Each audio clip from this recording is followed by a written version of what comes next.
Shalom bien-aimés dans le Seigneur, je vous salue tous au nom de Jésus-Christ de Nazareth. J'espère que vous allez bien, vous avez passé une agréable semaine et j'espère que vous passez un bon week-end. Écoutez, j'ai un message pour quelqu'un ce matin, cet après-midi, de la part du Saint-Esprit. C'est le Saint-Esprit qui a déposé cela dans mon cœur. J'étais en train de méditer sur l'histoire de Joseph et la femme de Potiphar. Vous allez le trouver dans Genèse, chapitre 39, même le chapitre 40. Je ne vais pas lire, c'est trop long. Je vais juste entrer un peu dans les détails et puis entrer en profondeur du message que le Saint-Esprit a déposé dans mon cœur. Le Saint-Esprit m'a parlé de les chansons et du panetier. Vous connaissez vous tous, hein?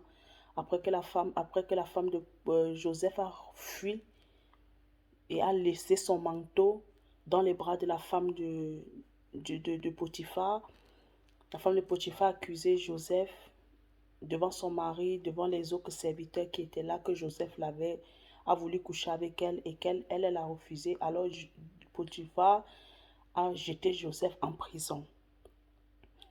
Et dans la prison, il y avait aussi les chansons et le panetier qui ont aussi irrité Pharaon. Et Pharaon les a aussi jetés en prison. Alors ces deux personnages, les chansons et le panetier, qui étaient des serviteurs du Pharaon, l'un qui servait le vin, l'un qui servait le pain au Pharaon. Donc c'était des serviteurs qui étaient proches de Pharaon. C'était des serviteurs proches de Pharaon qui étaient à côté de lui. Et ils ont fait des songes, ces deux personnes ont fait des songes et Joseph les a interprété leurs songes. Vous allez lire, je vous ai dit, c'est Genèse 39, chapitre 39 et Genèse chapitre 40.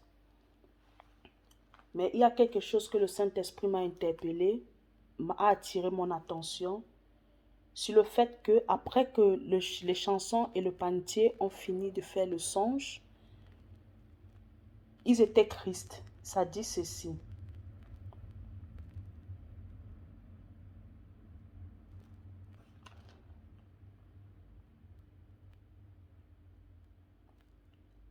Pendant une même nuit, les chansons et le panetier du roi d'Égypte, qui étaient enfermés dans la prison, eurent tous les deux un songe, chacun le sien, pouvant recevoir une explication distincte.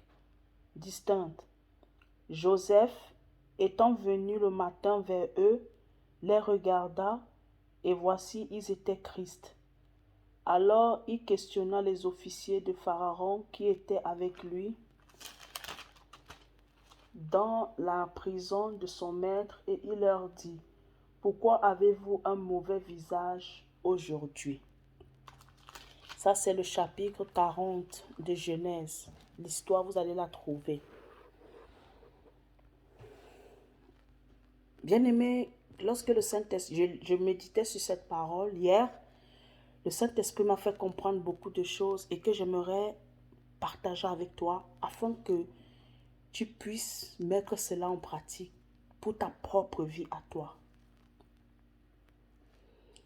Bien-aimé, même Joseph, en étant été jeté en prison, Dieu était toujours avec Joseph. Parce que Joseph n'a pas cédé aux avances, à la tentation de la femme de Potiphar, parce qu'il savait qu'il avait la véritable crainte de Dieu. Joseph avait le respect pour Potiphar et il avait la réelle crainte de Dieu. Parce que même si Joseph avait cédé à la tentation, peut-être Potiphar n'aurait pas été au courant. Mais Joseph savait que si Potiphar lui n'est pas au courant, il y a Dieu qui est omniscient. Dieu, il voit tout, il sait tout, il entend tout. Donc Joseph s'est dit, si moi je fais ça, que pensera mon Dieu? Donc Joseph a mis son intimité, sa communion, la crainte de Dieu en avance. Joseph a préféré aller en prison que de céder à la tentation et de déshonorer Dieu. Mais en étant en la prison, Joseph a toujours trouvé la faveur du chef qui s'occupait qui veillait sur les prisonniers. Ce chef-là a donné une charge. Joseph était le chef de tous les autres prisonniers. Joseph ne s'est pas contenté d'être le chef. Joseph aussi était quelqu'un qui avait de l'attention envers les autres prisonniers qui étaient avec lui. La preuve en est qu'il s'est souvenu que hier, il s'est souvenu que ce même jour, il s'est souvenu qu'un matin, les chansons et le panetier n'étaient pas comme la veille. Ils n'avaient pas un visage abattu. Ils n'étaient pas tristes. Joseph s'est souvenu que non, ces personnes-ci, hier, ils n'étaient pas comme ça. Ce qui veut dire que si aujourd'hui ils sont comme ça veut dire qu'il y a quelque chose qui ne va pas. Alors Joseph est allé vers eux. Joseph pouvait s'en foutre et se dire que non, c'est moi le chef, je n'ai pas besoin. Joseph pouvait être égoïste. Joseph pouvait être bizarre, méchant, s'en foutre de ses chansons et le panetier. Mais c'est derrière l'interprétation, c'est derrière l'attitude que Joseph a eu, être attentionné, avoir de la compassion, de l'amour pour son prochain. C'est derrière cela que la bénédiction de Joseph se cachait. Imaginez-vous un instant Joseph s'étant foutu de les chansons et du panetier. Joseph aurait raté sa bénédiction. Parce que c'est au travers de cette bénédiction que les chansons, 2 ans plus tard, s'est rappelé qu'il y a quelqu'un en prison qui m'avait interprété mon rêve et avait interprété le rêve du panetier que Pharaon avait tué et que l'interprétation de Joseph était véritable parce que ça s'est accompli. Je veux dire à quelqu'un ce matin, bien-aimé, sois moins égoïste et commence à avoir dans ta vision les autres. Combien de personnes ont raté leur bénédiction à cause qu'ils sont centrés sur eux. Les autres, ils n'ont pas conscience de ceux qui sont autour d'eux. Combien de personnes, tu as raté ta bénédiction, peut-être tu marches là en ville, en route. Il y a une personne, peut-être son sac est tombé. Il y a une personne peut-être qui est tombée. Il y a peut-être une personne qui est assise sur un banc. La personne est triste. Tu es passé. Peut-être qu'il y a un mendiant qui est là, qui t'a demandé une pièce d'argent. Ou bien il y a une personne qui a eu besoin d'aide.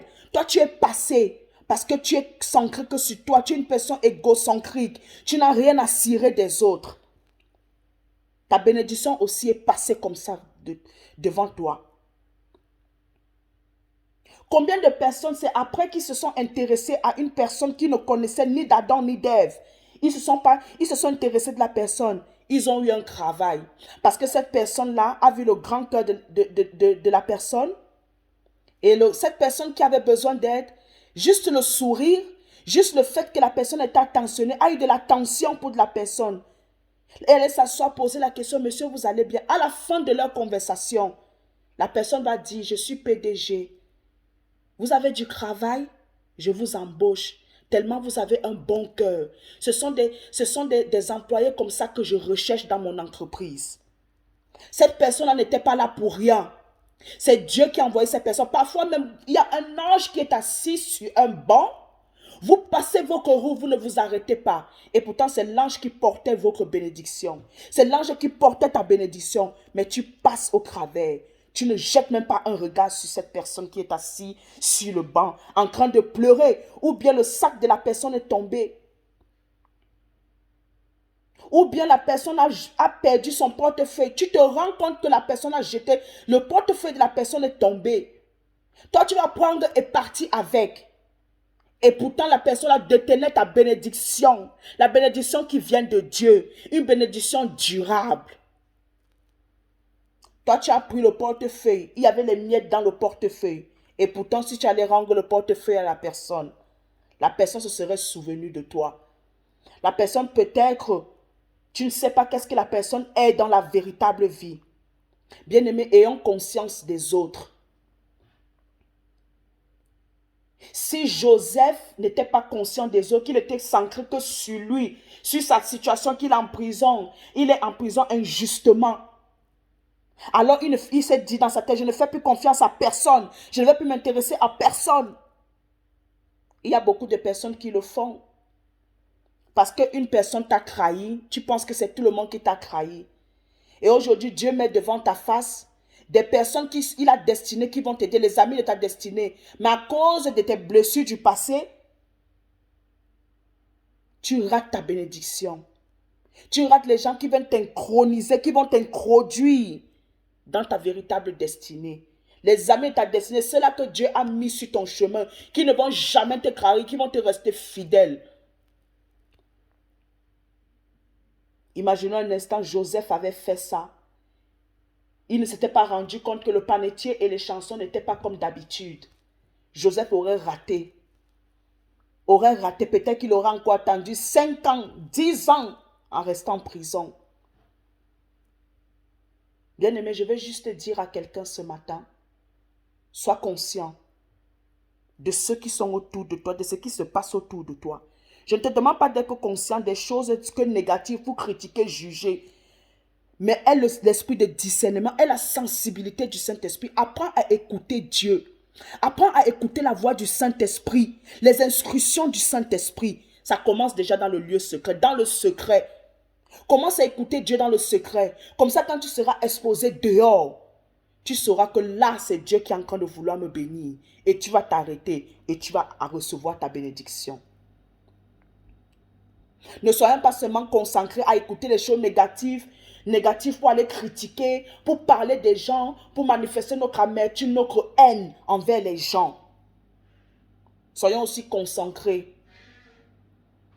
à nous intéresser aux autres, avoir de l'attention pour les autres. Parce que la parole de Dieu nous dit, on ne sait pas ce que demain peut enfanter. Soyons conscients des autres. Et les autres seront conscients de nous. Que Dieu vous bénisse abondamment. C'est vraiment le message que le Saint-Esprit a déposé dans mon cœur. Et j'ai voulu partager cela avec toi. Que Dieu te bénisse. Mets cela en pratique. N'écoute pas seulement, mais mets cela en pratique. Et je peux t'assurer que Dieu ne manquera pas de se souvenir de toi. Paix et grâce chez toi, au nom de Jésus-Christ. Amen.